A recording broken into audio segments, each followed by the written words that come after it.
President Trump called this guy Jack Smith a criminal. Joining us now, Florida Congressman Byron Donalds and Rich Lowry, National Review editor-in-chief. Byron, this is the more that comes out of this story. Now, we know 197 subpoenas, which covered 20% of the Senate, 430. But basically, this stuff covered the entire Republican Party leadership. I'm sure you were part of it. So, and yet, there's a lot we still don't know about it, and we must know about it because there are a lot of laws that I think were broken here. I think a lot of laws were broken, Larry. First of all, anybody that was in the chain of approving these wiretaps or these subpoenas, they need to lose their law license because now you have a prosecutor, rogue prosecutor in Jack Smith, who Joe Biden and Merrick Garland went and got out of mothballs for the express purpose of trying to take down Donald Trump and anybody that was in that path, regardless of what the facts were, regardless of what the law was. They turned this guy loose, and now we know he was subpoenaing records of U.S. senators and other members of Congress. This is insanity. But it is the radicalism from the Democratic left where they would rather punish their opponents as opposed to go to the American people and try to win elections on the merits, on the arguments. I mean, we don't know. For all I know, they were tapping cell phones. There's stuff that we just don't know about. Is this article here in the New York Sun, too? This guy, Walter Giardina.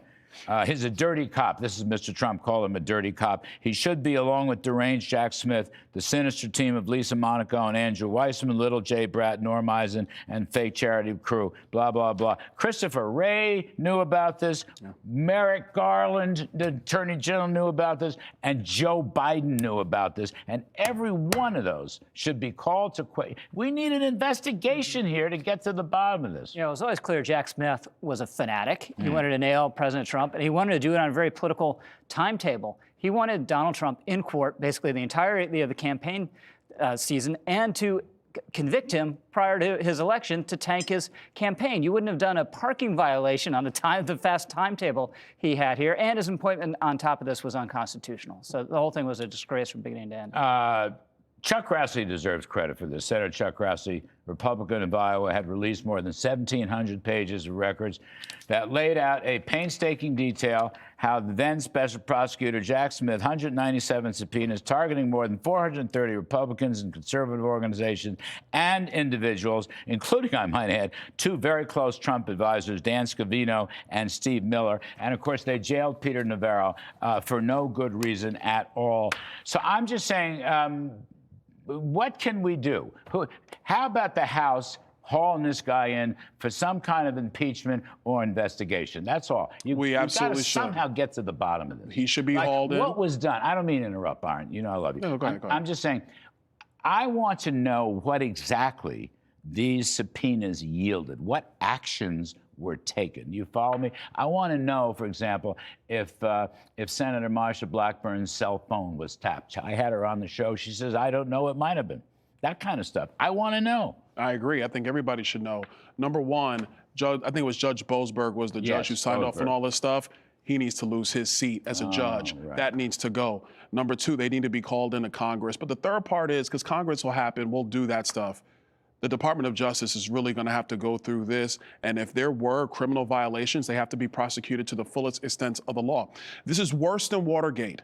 As much as everybody wants to talk about Watergate and everything around Richard Nixon, this is significantly worse because while they were using the judicial system to go after their political rival, they were also in the background protecting Joe Biden from the American people with the auto pen investigation and then silencing the American people through social media, strong-arming media companies to silence the voices of Americans. This is the most corrupt presidential administration, the Biden administration, in the history of our country. Heads need to roll. You know, Rich, I guess I didn't take the auto pen thing seriously, but now I'm taking it seriously because of all this other stuff that's coming out. It's just absolute political crap. But it is. It's total corruption. They wanted to put Trump in jail for 750 years, for heaven's sake. But the point is, what were they doing? Yeah, how can the Justice Department do this? Wasn't it Steve Forbes who was citing Edith Wilson during the campaign, right? No, that was mine. That was mine. The auto pen was Edith. The auto pen was doing the work the way Edith Wilson was during Woodrow Wilson's when he was sick from a stroke. Yeah. It was his wife. She ran the country. He was not capable of performing the duties of President of the United States anymore. They're covering it up and doing it in lieu of him, which is not the way the system's supposed to work. It's not, we didn't elect an autopen President of the United States. And then on the other hand, they're trying to tank their main opponent through lawfare. Boasberg gave these subpoenas. Boasberg, he was the guy. One judge gave 197 subpoenas covering 430 people. That's outrageous. He needs to go. That has nothing to do with the go. American democracy or judicial system. He's got to go. That's it. Yeah, God bless Chuck Grassley. He's so good at this. gotta get him But it on. needs He's to be a friend of followed up mine. by a serious congressional investigation. Transparency is the best disinfectant for this stuff. Yeah, there you go. 100% right. All right.